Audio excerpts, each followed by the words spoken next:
പഴയന്നൂർ വെന്നൂർ നീലിപ്പാടത്തെ പൂന്തോട്ടത്തിലേക്ക് പൂത്തേടി ദേശവാസികളുടെ ഒഴുക്ക്. പാറപ്പാറ വീട്ടിൽ ഷംസുദ്ദീനും ഭാര്യ ഷബീനയുമാണ് പൂപ്പാടം ഒരുക്കിയിരിക്കുന്നത്.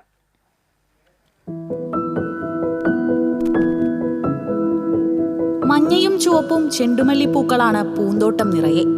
കുമ്പളക്കോട് ഭജനമഠത്തിന് സമീപം പാട്ടത്തിനടുത്ത 2 ഏക്കർ കൃഷിയിടത്തിൽ കൂവയും ബാക്കി ഭാഗത്ത് ചെണ്ടുമല്ലിയുമാണ് കൃഷി. 1400 തൈകൾ നട്ടു.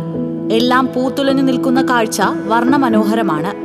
കിലോയ്ക്ക് 170 മുതൽ 180 രൂപ വരെയാണ് നിലവിലെ വില. ഓണം അടുക്കുമ്പോൾ കിലോയ്ക്ക് 300 രൂപ വരെ വില ഉയർന്നേക്കാം. പഴയന്നൂരിലെ കുടുംബശ്രീ ഇവരുടെ പൂക്കൾ വിപണി വിലക്കെടുക്കാമെന്ന് അറിയിച്ചിട്ടുണ്ട്. 1400 തൈ വെച്ചിട്ടുണ്ടായിരുന്നു. പക്ഷേ നേരത്തെ അത്തത്തിന് മുന്നേ ആയിട്ട് എല്ലാ ചെടികളും പൂത്തു. ഇതിപ്പോൾ ചെയ്ത് നോക്കുമ്പോൾ സക്സസ് ആയിട്ടുണ്ട്. അടുത്ത പ്രാവശ്യം ഇതിലും കൂടുതൽ ചെയ്യണമെന്നുണ്ട്.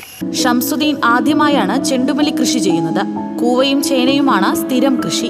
2 മാസം മുൻപാണ് തൃത്താലയിലെ കുടുംബശ്രീ സംരംഭകരിൽ നിന്ന് ചെണ്ടുമല്ലി തൈകൾ വാങ്ങിയത്. എന്തായാലും പൂക്കൃഷി ചതിച്ചില്ല.